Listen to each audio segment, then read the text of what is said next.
ஸ்ரீ காளிமாதா ஜோதிடம் உலக புகழ்பெற்ற ஜோதிடர் பண்டித் மகாராஜா. காதல், கல்யாணம், உத்தியோகம், வியாபாரம், கல்வி, குழந்தை பாக்கியம் மற்றும் மந்திர சூனிய பிரச்சனைகளுக்கு நிரந்தர தீர்வு. ஈழ விடுதலை போராட்ட வரலாற்றில் 2004ஆம் ஆண்டு என்பது ஒரு திருப்புமுனை. விடுதலை புலிகள் அமைப்பில் இருந்து கருணா என்கின்ற விநாயகமூர்த்தி முரளிதரன் பிளவுபட்டதைத் தொடர்ந்து கிழக்கிலங்கையில் ஒரு புதிய நிழல் யுத்தம் ஆரம்பமானது.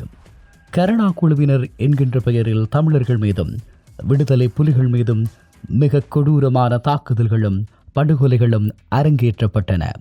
ஆனால் ஆரம்பத்தில் கருணா குழுவின் பின்னணியில் ஸ்ரீலங்கா அரசும் அதன் புலனாய்வுத் துறையும் மட்டுமே இருப்பதாக நம்பப்பட்டது. இருப்பினும் 2005 மற்றும் 2006ஆம் ஆண்டுகளில் இடம்பெற்ற சில குறிப்பிட்ட சம்பவங்கள் உலகிற்கு அதிர்ச்சியூட்டும் ஒரு மாபெரும் உண்மையை அம்பலப்படுத்தியது. அதுதான் இந்திய உளவு அமைப்பான ரோ மற்றும் அதன் நேரடி கட்டுப்பாட்டில் இயங்கிய ENDLF என்கின்ற ஈழ தேசிய ஜனநாயக விடுதலை முன்னணி அமைப்பு கருணா குழுவுடன் கைகோர்த்து செயற்பட்ட ரகசியம். 2005ஆம் ஆண்டு ஏப்ரல் மாதம் 15ஆம் தேதி மட்டக்களப்பு எல்லையில் பொலன்னறுவை மாவட்டத்தில் உள்ள அரண்களன் விலகந்த காட்டுப்பகுதியில் அமைந்திருந்த கருணா குழுவின் முக்கிய முகாம் ஒன்று திடீர் தாக்குதலுக்கு உள்ளானது. செருவில் பிரதேசத்திற்கும் மன்னம்பட்டிக்கும் இடையேயான காட்டுப்பகுதியில் அமைந்திருந்த இந்த முகாம் மீதான தாக்குதலுக்கு எவரும் உரிமை கோரவில்லை. ஸ்ரீலங்கா காவல்துறை இந்த தாக்குதலில் 5 பேர் மட்டுமே கொல்லப்பட்டதாக கூறிய போதிலும் தமிழ் ஊடகங்களில் வெளியான புகைப்படங்களில் 9 சடலங்கள் தெளிவாக காணப்பட்டன. இந்த தாக்குதலின் பின்பே ஒரு பிரம்மாண்டமான உலகளாவிய ரகசியம் அம்பலமானது. கொல்லப்பட்டவர்களின் உடல்களை பரிசோதித்த போது அவர்களில் 2 தங்களது வசம் இந்திய கடவுச்சீட்டுகளையும் இந்திய சாரதி அனுமதி பத்திரங்களையும் வைத்திருந்தனர். அவர்களின் பெயர்கள் விஜயன், ரவி என அதில் குறிப்பிடப்பட்டிருந்தது. மேலும் 2 இந்தியாவில் இருந்து வந்து அங்கு தங்கியிருந்ததாகவும் அவர்களின் உடல்கள் ஸ்ரீலங்கா படையினரால் உடனடியாக அகற்றப்பட்டதாகவும் தகவல்கள் வெளியாகின. இதன் மூலமாக கொல்லப்பட்டவர்களில் 4 பேர் இந்தியாவில் தங்கியிருந்து பயிற்சி பெற்ற ENDLF அமைப்பின் முக்கிய உறுப்பினர்கள் என்பது உறுதிப்படுத்தப்பட்டது. இந்திய உளவு பிரிவான ரோவின் கீழ் இயங்கும் ஒரு அமைப்பு கருணா குழுவுடன் இணைந்து செயற்படுவதை ஊடகங்கள் முதலாக அறிந்து கொண்ட வரலாற்று சம்பவம் அதுவாகும். இந்த முகாம் தாக்கப்படுவதற்கு சுமார் 4 மாதங்களுக்கு முன்னர் 2004ஆம் ஆண்டு நவம்பர் 24 அன்று கொழும்பு திம்பிரிகஸ்காய பகுதியில் வைத்து ரங்கப்பா என அழைக்கப்படும் சனிப்பாய் அக்கர்ஸ் என்ற இந்திய பிரஜை சுட்டுக் கொல்லப்பட்டார். மட்டக்கிளப்பு பரங்கீர் சமூகத்தைச் சேர்ந்த இவர் 1983இல் புலட் அமைப்பில் இணைந்து பின்னர் 1987இல் ENDLF அமைப்புக்கு மாறினார். இந்திய அமைதிப்படை இலங்கையில் இருந்த காலகட்டத்தில் மட்டக்கிளப்பில் ஏராளமான சட்டவிரோத படுகொலைகளை புரிந்ததாக இவர் மீது மக்கள் குற்றம் சாட்டுகிறார்கள். 1989இல் இந்திய படை வெளியேறிய போது இந்தியா சென்று சுமார் 15 வருடங்கள் இந்திய பிரஜையாக வாழ்ந்த இவர் 2004இல் கருணா பிரிந்தவுடன் இலங்கைக்கு வந்து கருணா குழுவுடன் இணைந்து செயற்பட்டார். ஒரு இந்திய பிரஜை கொழும்பில் கொல்லப்பட்டும் இந்திய அரசு எந்த ஒரு கருத்தும் தெரிவிக்காமல் அமைதி காத்ததன் மூலமாக அவர் ஒரு ரகசிய ஆபரேஷனுக்காக கொழும்பில் தங்கியிருந்தார் என்ற சந்தேகம் அப்போது வலுவாக வெளிக்கிளம்பியது. கருணா குழுவில் இருந்து தப்பியவர்கள் மற்றும் அவர்களால் கடத்தப்பட்டவர்கள் மூலமாக பல உண்மைகள் வெளியாகின.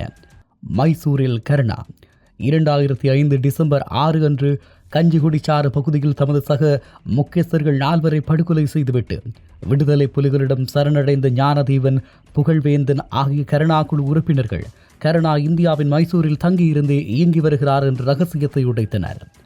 அதேபோல 2006 பிப்ரவரியில் புலிகளிடம் சரணடைந்த 15 வயது சிறுவனான அருள்ராஜ் ஸ்ரீலங்கா இராணுவத்தின் 200 வீரர்களின் பலத்த பாதுகாப்புடன் பொலன்னறுவை தீவுச்சேனை முகாமில் தங்கியிருந்த கருணா குழுவினருடன் இந்திய தமிழ் பேசும் சில அந்நியர்கள் தங்கியிருந்ததாகவும் அவர்கள் உயர்மட்ட தலைவர்களுடன் மட்டுமே பேசுவார்கள் எனவும் குறிப்பிட்டார்.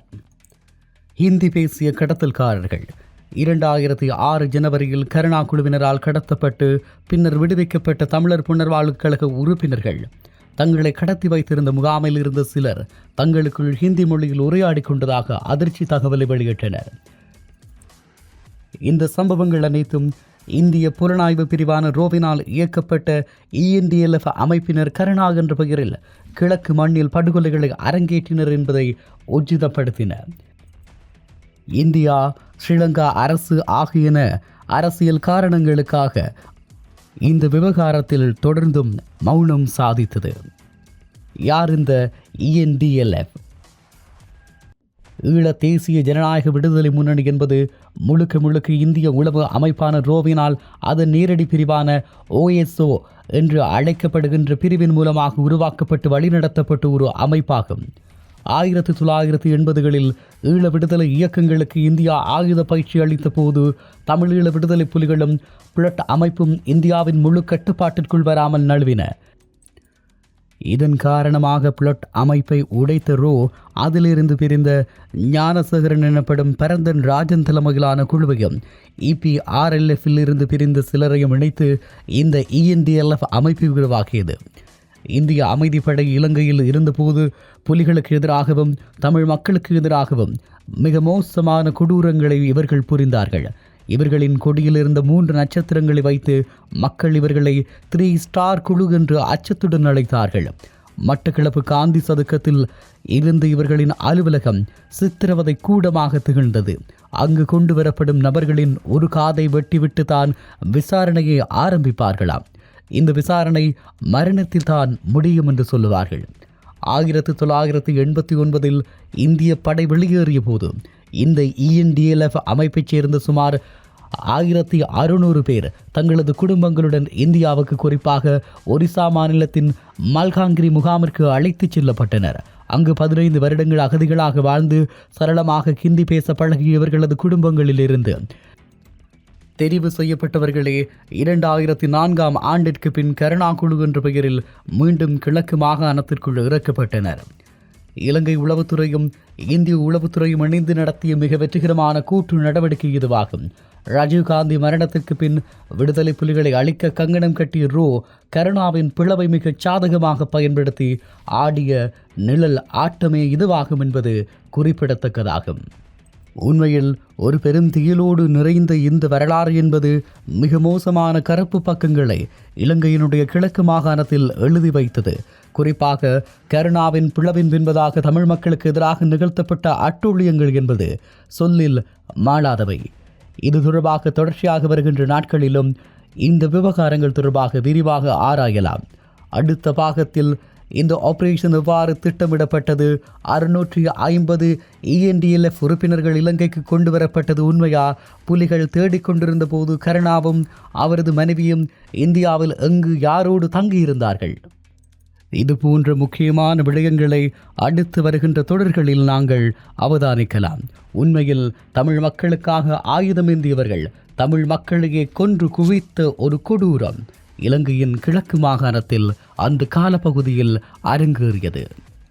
ஸ்ரீ காளிமாதா ஜோதிடம் உலக புகழ்பெற்ற ஜோதிடர் பண்டித் மகாராஜா. காதல், கல்யாணம், உத்தியோகம், வியாபாரம், கல்வி, குழந்தை பாக்கியம் மற்றும் மந்திர சூனிய பிரச்சனைகளுக்கு நிரந்தர தீர்வு.